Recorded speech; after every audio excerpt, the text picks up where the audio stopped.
Essanyu amawulire agassanyu wali mu bamusuuza minisita Fiona Nyamutoro ekyamazima nawe osobola nga omulaba olubuto olwokubiri wenjogera nkakasiza vidiyo eno nagifunye ennaku bbiri emabega wabula nabadde ninosooka nkakase nsobole okuba nga nkuleetera ekituufu kati nno nja kusaba tiimu Edikenzo vidiyo eno gimpereka like subscribe nga tulaba omundi ogusooka jjukira bano bategeka mikolo era awo yabadde nebbi ewaabwe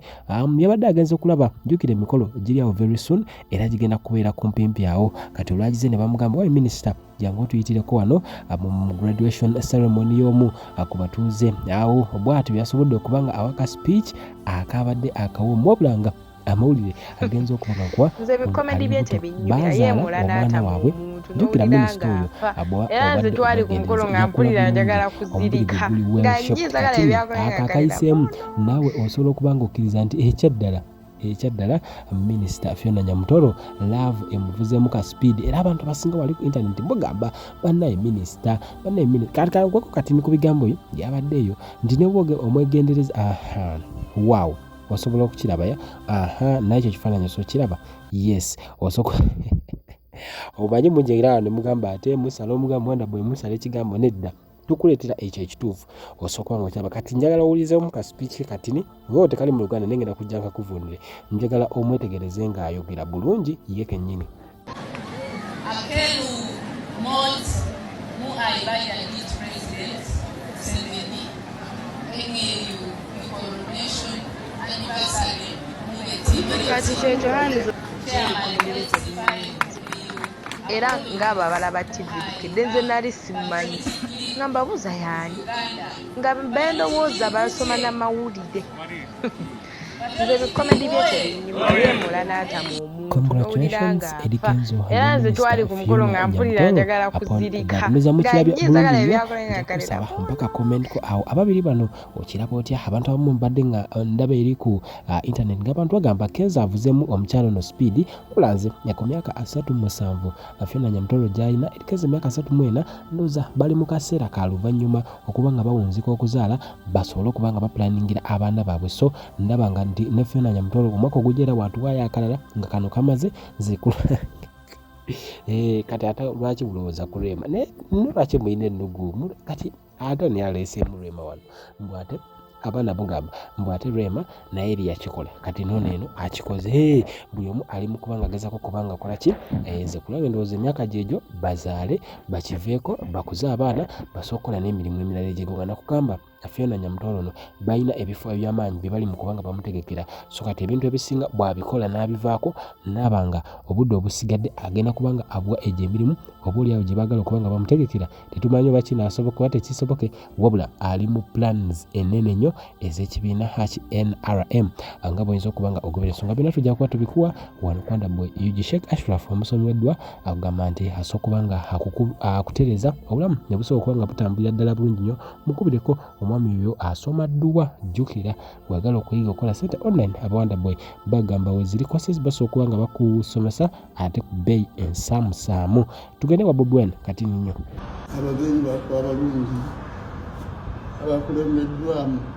Honorable Robert Kyagulanyi Ssentamu omukulembeze w'ekibiina kya National Unity Platform tubaanirizza nnyo era tubeebaza n'ebirabo byemutwetidde ogumu ku mirimu gyaffe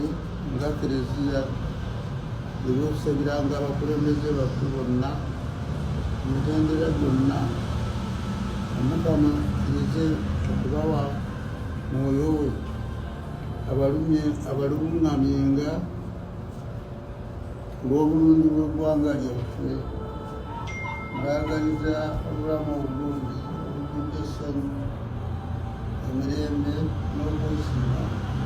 omusawo kumawunga bukaati namwana n'omutuufu tubakyuka obusaina bannaffe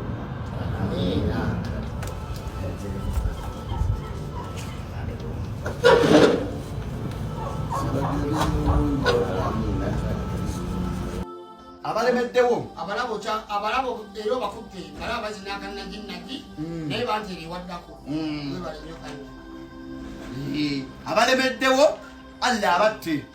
ekitambiro ky'emmisa tumusabire ate naye najja tumala twegatteko kuba naye asaba ayi mukama katonda owangaze kingisa omwe buli kalungi konna kali ku nsi okwowa abantu ane kunakulwakira luli omuwe ebirungi buli kingisa agwatayagala mukama mukyawo buli kingisa agwawalana nawe muwalana buli awalana kingisa katonda yabamuwalana buli abanja kingisa katonda amusasule kingisa katonda buli kyawo lyakyagala yes akasana yongere sana bozi nekirala abantu bachayi naenda ba Allah tishimala mbafe ala sasira kubanja lyo kuchayi yakusanyuka wonenze biri boli kutema imisana finyo ala abamba sana kufa ala umale choka tukusaba bugaka watu waganyo tukufune kati bali amin message hazamuka Bruno Betty nga amukyaba kati nono yatuuse anamugamba nti owaaye mpuliranga ebintu byo byantamaddama naye Bruno wagendera kimu mawulire ngonjogerako ebyanjwanjo omukazi oyo yandibanga yayina akyaseekidde naddala ku Bruno Betty yeetaaga okuba nti awummuzibwa anabanga talina na ssimu ye era kigambibwa mbu omukyalo ono bingi nnyo byagamba Bruno Betty ono byamukoze bye twagenda okuba nga tumanya kati wulira eno audio njagala ulize n'okwegendereza mwe baana mmwe girl child akyawera enkaka ono w'amabina ex wa Bruno Betty atiisizza oba akanze Bruno Betty agambye Bruno Betty waviirayo n'amwogerako ekigambo kyonna mbu amuswaza biki mbu naye agenda tuyira olunyiriri lwa Bruno Betty mbu naye ajja mugirayo ebyama bye bannange Bruno Betty weesuula ku kiki kino bannange bukyanga mbeera ttiimu Girl Child leero nti ndi ttiimu Bruno Betty ba Girl Child nga mutuswaza abaana babeera mu butale nga banoonya abasajja laba ofunye omusajja akwagala ku lofiti atakwa laba omwana w'omusajja Bruno Betty ali mu kaaba amaziga simanyi oba Bruno Betty aliddamu n'afuna omukazi gw'ayagalanga ggwe Boy Child tukusabira ogume naye baaba wagwa ku mbaki y'omusajja wagwa ku mbaki y'omukazi obulungi bwa katolo omukazi bajja muyimbira kana akayimba nga amaze okutomerera eyo gyagenda obulungi bwa kabina obulungi bwa powder bwakulimba ne wesaawo bannange ebino misaki bye yayimba wasa mukwano gwo towasa manyanga gundi figa na kabina naye Bruno Betty n'omwaka teguweze singa abadde musiraamu amahale g'abadde agakuddiza kubanga tomuzaddeemu na mwana amahale abadde agakuddiza mu bulungi